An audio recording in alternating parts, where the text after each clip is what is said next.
সুপ্রিয় দর্শক শ্রোতা, আসসালামু আলাইকুম। যে যেখানে আছেন ভালো থাকবেন সেটাই প্রত্যাশা করি। প্রতিদিন ঘুম থেকে উঠেই দুঃসংবাদ।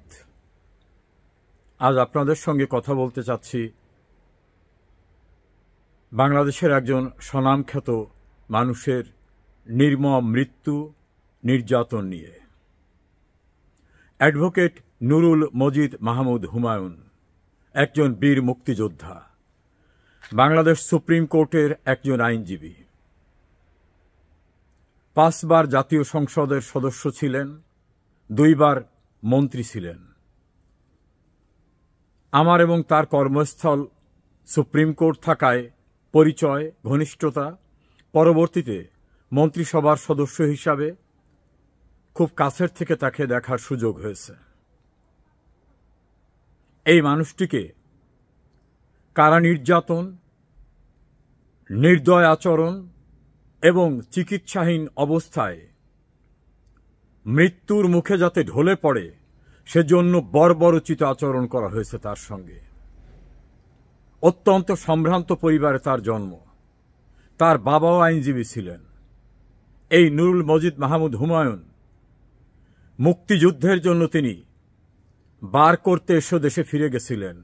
ব্যারিস্টার হওয়ার স্বপ্ন ভঙ্গ করে তিনি চলে গেছিলেন দেশের স্বাধীনতা যুদ্ধে অংশ নিতে। এত জনপ্রিয় যে 5 বার তিনি জাতীয় সংসদের সদস্য হয়েছিলেন, 2 বার মন্ত্রী হয়েছিলেন। অত্যন্ত শান্ত প্রকৃতির মানুষ, সৌজন্যতা, সজ্জন সবকিছু তাকে ঘিরে পাওয়া যেত।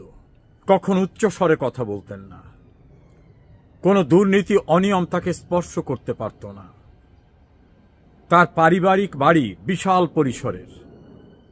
এক কথায় বলা যেতে পারে কোনো দারিদ্রতা নিয়ে তিনি জন্ম নেননি এবং নিজের বিকশিত জীবনেও তার অন্যায় অবৈধভাবে অর্থ আয়ের কোনো প্রয়োজন ছিল না। সেই মানুষটিকে গ্রেপ্তার করা হলো 5 আগস্টের পরে।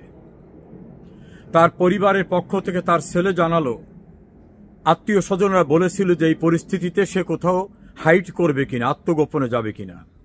তিনি বলছেন, না, আমি কোনো অন্যায় করিনি, আমি কেন গা ঢাকা দেব। তিনি গ্রেপ্তার হলেন। গ্রেপ্তার হওয়ার পরে বয়সের ভার, অন্য কারণে এবং যেরকম লাইফ স্টাইলে তিনি অভ্যস্ত, যেভাবে জীবনযাপন করতে অভ্যস্ত, সেরকম সুযোগ ছিল না। তাছাড়া বিভিন্ন রোগ ছিল, তার চিকিৎসা দেওয়া হলো না। একটা পর্যায়ে যখন অবস্থার অবনতি ঘটল, বঙ্গবন্ধু মেডিকেলে নেওয়ার পরে সেখানে একজন ব্রিগেডিয়ার জেনারেল যিনি দায়িত্বপ্রাপ্ত, তার চাপে বঙ্গবন্ধু মেডিকেলে তাকে অ্যাডমিশনে না রেখে জেলখানায় ফেরত পাঠানো হলো। আবার জেলখানা থেকে সেখানে নেওয়া হয়, আবার নেওয়া হয়, আবার আনা হয়।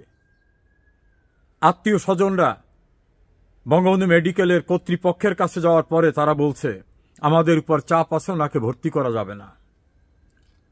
এমন একজন মানুষ, তার চিকিৎসা হবে না। আবার তাকে জেলখানায় ফেরত নেওয়া হলো।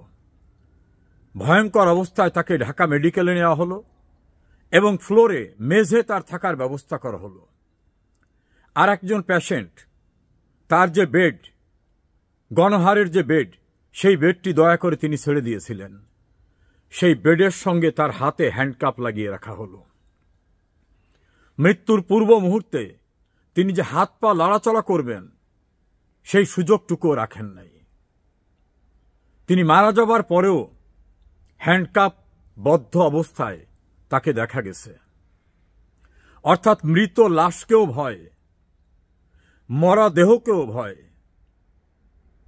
নুরুল মজিদ মাহমুদ হুমায়ুনের মৃতদেহ পালিয়ে যেতে পারে, শক্তি নিয়ে দাঁড়াতে পারে, এই আতঙ্কে তার হ্যান্ডকাপটি পর্যন্ত খোলা হয়নি। বর্বরতার সেখানেই শেষ হয়নি। তার ধর্মীয় রীতি অনুযায়ী জানাজার জন্য তার এলাকার মানুষ, 2টি উপজেলা নিয়ে তিনি এমপি ছিলেন, একটা উপজেলায় জানাজা করতেই দেওয়া হলো না। আর একটা উপজেলায় জানাজার উদ্দেশ্যে এলাকার মানুষকে অবহিত করতে পরিবারের পক্ষ থেকে মাইকিংয়ের ব্যবস্থা করা হয়েছিল। পুলিশ এবং স্থানীয় প্রশাসন সেই মাইক কেড়ে নিয়েছে এবং পরিবারকে বলেছে ঘরের ভিতরে জানাজা করতে হবে।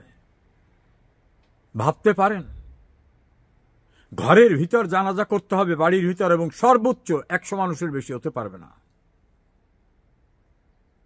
100 মানুষের বেশি জানাজা আসতে পারবে না। মাইকিং বন্ধ করলেও হাজার হাজার লোক এসে গেল, প্রশাসন ভেঙে পড়ল সেখানে। এমনকি সেই জানাজার অনুষ্ঠানে পরিবারের পক্ষ থেকে নুরুল মজিদ মাহমুদ হুমায়ুনের উদ্দেশ্যে তার পক্ষ থেকে মানুষের কাছে ক্ষমা চাওয়া বা যে সামাজিক কিছু কথা থাকে ধর্মীয় প্রথা অনুযায়ী, সেটাও বলতে দেওয়া হলো না। অসুস্থ অবস্থায় তার ছেলে দোয়া চাইবে, সেক্ষেত্রেও তাদের হুমকি দিয়ে বলা হয়েছে যদি ফেসবুকে বা কোথাও দোয়া চায় বা অন্য কোনো কিছু করে তাহলে পরিস্থিতি আরো খারাপ হবে। এভাবে নুরুল মজিদ মাহমুদ হুমায়ুনকে নির্মম, বর্বরচিত এবং বলবো নারকীয়ভাবে হত্যা করে হত্যার পরবর্তীর বীভৎস অধ্যায়ও প্রদর্শন করেছে এই ইউনূস সরকার। এই দেশটা স্বাধীন হয়েছে, সেখানে এই নুরুল মজিদ মাহমুদ হুমায়ুনের ভূমিকা ছিল। তিনি একজন বীর মুক্তিযোদ্ধা। তিনি জনগণের দ্বারা 5 বার নির্বাচিত এমপি, 2 বার মন্ত্রী। তিনি সুপ্রিম কোর্টের একজন আইনজীবী। তার বিরুদ্ধে সুনির্দিষ্ট কোনো অভিযোগ না থাকা সত্ত্বেও তাকে কোর্ট জামিন দেয়নি, কারণ কোর্ট তো এখন আজ্ঞাবহ কোর্টে পরিণত হয়েছে। সুপ্রিম কোর্টের আইনজীবী ছিলেন, অথচ সেই সুপ্রিম কোর্ট তাকে জামিন দিলেন না। এই নির্মমতা এবং বর্বরতার দ্বারা একটি জিনিস স্পষ্ট হয়েছে, যেসব সুশীলরা আওয়ামী লীগের সমালোচনা করতে এই ইউনূস এবং ইউনূস বাহিনীকে স্বাগত জানিয়েছিলেন, তারা এখন নিশ্চয়ই দেখছেন ইউনূস নামক এই মানুষটি কতটা বর্বর, এই মানুষটি কতটা নিষ্ঠুর, কতটা নির্মম। এই মানুষের হাতে দেশের মানুষের, সম্ভ্রান্ত মানুষের জীবন আর নিরাপদ নয়। এমনকি ধর্মীয় আনুষ্ঠানিকতা করতে এই মানুষটি দেয় না। কত লাশ নেবে? এ পর্যন্ত কয়েক হাজার মানুষ বিচার বহির্ভূত হত্যাকাণ্ডের শিকার হয়েছে। মবের সংস্কৃতিতে তাদের মেরে ফেলা হয়েছে। আমাদের কাছে তথ্য অনুযায়ী প্রায় 21 জন মানুষকে কারাগারে মেরে ফেলা হয়েছে। মারার পরে তাদের পোস্টমর্টেম করতে দেওয়া হয়নি, ময়না তদন্ত করতে দেওয়া হয়নি, কারণ তাহলে ধরা পড়ে যাবে যে কি নির্যাতনের মাধ্যমে তাদেরকে মেরে ফেলে বলা হচ্ছে হার্ট অ্যাটাক হয়েছে বা অন্যভাবে মারা গেছে। এক বগুড়ায় 5 জনকে মেরে ফেলা হয়েছে জেলখানায়। এর প্রতিটি হত্যাকাণ্ডের বিচার হবে ইনশাআল্লাহ। একটি হত্যাকাণ্ড বিচার বহির্ভূতভাবে যাবে না। ইউনূস যেমন তার খুনিদের রক্ষা করার জন্য ইনডেমনিটি নোটিশ দিয়েছে, এই নির্বোধ জানে না ইনডেমনিটি দিয়ে কোনো অপরাধের দায় মুক্তি হয় না। যারা অপরাধ করেছে,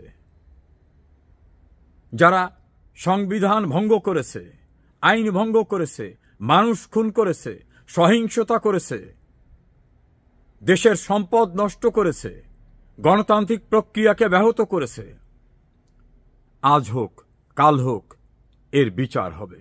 কেউ পরিত্রাণ পাবেন না, পালাবারও সুযোগ পাবেন না। নুরুল মজিদ মাহমুদ হুমায়ুনের মতো অনেককেই নির্মমভাবে মেরে ফেলা হচ্ছে, এমনকি হেফাজতে, কাস্টডিতে, জেলখানায় নেওয়ার পরেও। রাস্তাঘাটে তো কেউ নিরাপদই নেই। সেখানে তো এখন সবাই বলছে স্বাভাবিক মৃত্যুর গ্যারান্টিও নাই দেশে।